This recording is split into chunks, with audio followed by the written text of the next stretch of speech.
So हे गाय दिस is Ganesh Kumbha एक came back with a new video friends. So guys आज जेतीर देवाची कवळासाला सांगता आहे. तुळस गावातील हे देवस्थान आहे त्यांच्यासाठी तर आणि बाकीच्या लोकांसाठी पण खूप मोठे देवस्थान आहे ते. आणि मी आणि माझा भाऊ तिथे दर्शनासाठी जाणार आहोत. भाविकांची तर भरपूर गर्दी असते दरवर्षी, सगळ्यांना तुम्हाला माहीत असेल. जर तुम्हाला माहीत नसेल तर तुम्हाला या आजच्या व्हिडिओमार्फत तुम्हाला ते दिसणार आहे. आणि मला त्या निमित्ताने मी ठरवलं की आज एक मस्तपैकी एक ब्लॉग होऊन जाऊ दे. कोकणातील अशा उत्सवांचा ब्लॉग मी शक्यतो कमी बनवले आहेत. सो आज भाविकांची कशी या प्रकारे गर्दी असते, काय काय कार्यक्रम होतात हे सगळं दाखवणार आहोत. सो व्हिडिओ कंटिन्यू बघा. आणि तिकडे गेल्यावर मी काय तुम्हाला माहिती देणारच. काय काय त्या ठिकाणी वस्तू येतात, शेतीविषयक अवजारे, लोकांच्या दररोजच्या वापरासाठी लागणारे वस्तू, सगळ्या अशा प्रकारची दुकानं येतात. सो व्हिडिओ कंटिन्यू बघत राहा. तर मित्रांनो, आम्ही आता पोचलो आहोत वेंगुर्ला तालुक्यातील तुळस गावातील जैतील मंदिराजवळ. तुम्ही पाहू शकता. दरवर्षीप्रमाणे जास्त काही गर्दी दिसत नाही, पण आहे थोडीफार आणि थोड्या वेळाने होऊ शकते गर्दी. कवळासाला एवढी गर्दी नसते, पण जैतीला जास्त गर्दी असते. खूप प्रकारची दुकाने आले आहेत. जाम मज्जा येणार यार आज. मित्रांनो, आपल्याला वेगवेगळ्या प्रकारच्या देवतांची मंदिरे हमखास पाहायला मिळतात, पण तुळसगावी चक्क माणसाचा देव आहे आणि हाच तो देव आहे, त्याला आपण जैतीर म्हणतो. हा वार्षिक महोत्सव वैशाख वैद्य चतुर्दशीपासून 11 दिवस साजरा केला जातो आणि 11व्या दिवशी म्हणजे आज या उत्सवाची सांगता कवळासाला होणार आहे. तुम्ही पाहू शकता देवाच्या दर्शनासाठी कशा प्रकारे या ठिकाणी गर्दी वाढत आहे. आणि आता वाजलेले आहे 5:30. सगळ्यात पहिल्यांदा मी आधी देवाचे दर्शन घेतो मंदिरात जाऊन.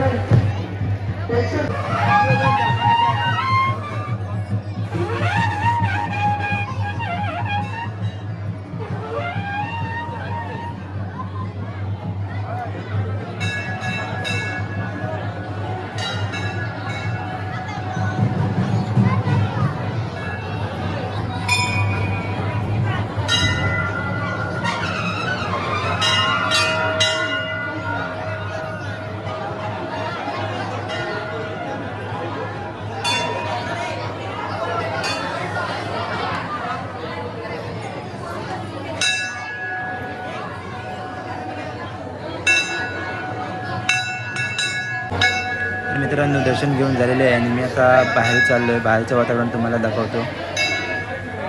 तर मित्रांनो, वैशिष्ट्य म्हणजे हा देवाचा उत्सव नसून एक माणसाचा उत्सव आहे. या देवाची निर्मिती जैते परब या गृहस्थामुळे झाली होती. त्यांचा जन्म 18व्या शतकाच्या पूर्वार्धात झाला होता. त्यांना मोठ्या बहुमानाने ना जैतोबा म्हणायचे. त्यांची संपूर्ण गोष्ट जर मित्रांनो तुम्हाला जर सांगायला गेलो तर खूप आहे. मित्रांनो, मी पाहू शकता मी ज्यावेळी आलो होतो त्यावेळी किती गर्दी होती आणि आता किती गर्दी वाढलेली आहे. ती वेगवेगळ्या प्रकारची दुकानं तुम्हाला या ठिकाणी पाहायला मिळतात. प्रभात आणि वेगवेगळ्या प्रकारचे आणि पदार्थ ठेवलेले आहेत. तुम्ही पाहू शकता अशा वेगवेगळ्या प्रकारची दुकानं आलेली आहेत या ठिकाणी. हे रामेश्वर मंदिर आहे. यामध्ये शेतीविषयक वस्तू आहेत, ते तुम्हाला दाखवणार थोड्या वेळाने मी.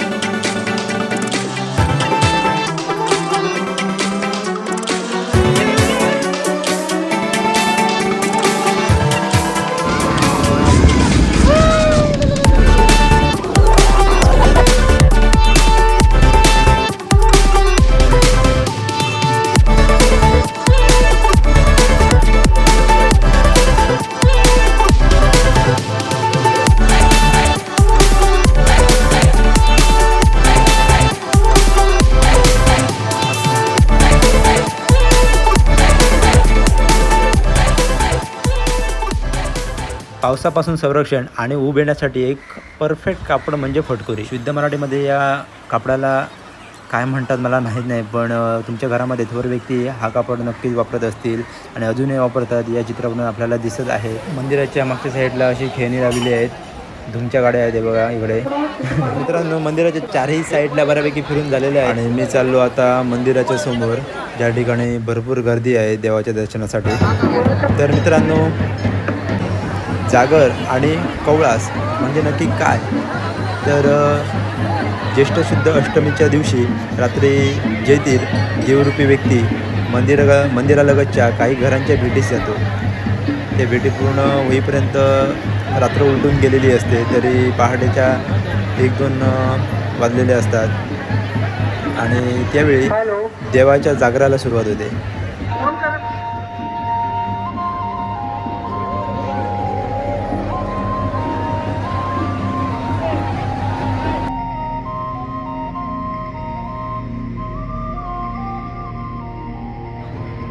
टू व्हीलर असू दे नाही तर 4 व्हीलर असू दे, गाड्या तिकडेच पास करायच्या आहे.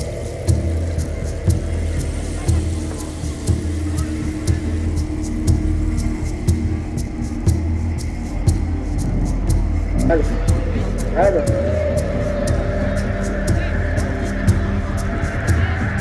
हॅलो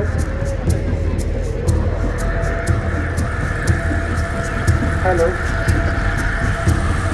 देवाच्या मार्गावरती जर गाड्या आपण लावलेल्या असतील तर भक्तजनांना विनंती आहे की आपण आपल्या गाड्या त्वरित घालवायचं. थोड्याच वेळात देव आता आपल्या घरी जाण्यासाठी मार्गस्थ होणार आहे. सर्वांना कळकळीची विनंती आहे. नंतर भाविकांच्या काही समस्या, त्याच्यानंतर गाराणे, नवस बोलणं, देवरूपी व्यक्तींकडून उपाय सुचवणं, त्याच्यानंतर भूते काढणे, इतर देव कार्य करणे यासारखे विधी मधून सुरूच असतात. त्यानंतर देवस्थानच्या मानकरी देवाला खेळवतात. जागराचे हे एक मुख्य आकर्षण आहे.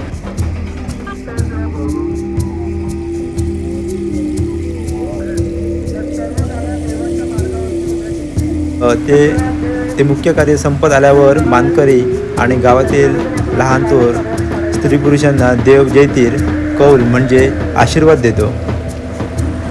त्यानंतर प्रत्येक चाळ्यावर नारळ फोडून त्यांना संपुष्ट करतो आणि अशा प्रकारे 11 दिवसांचा हा देवाचा वार्षिक महोत्सव सोहळा कवळासाने संपतो.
गाईस, अशा प्रकारे श्रीदेव जयतीर देवाचा कवळाचा उत्सव जत्रोत्सवाने संपलेला आहे आणि आम्ही चाललो आता घरी.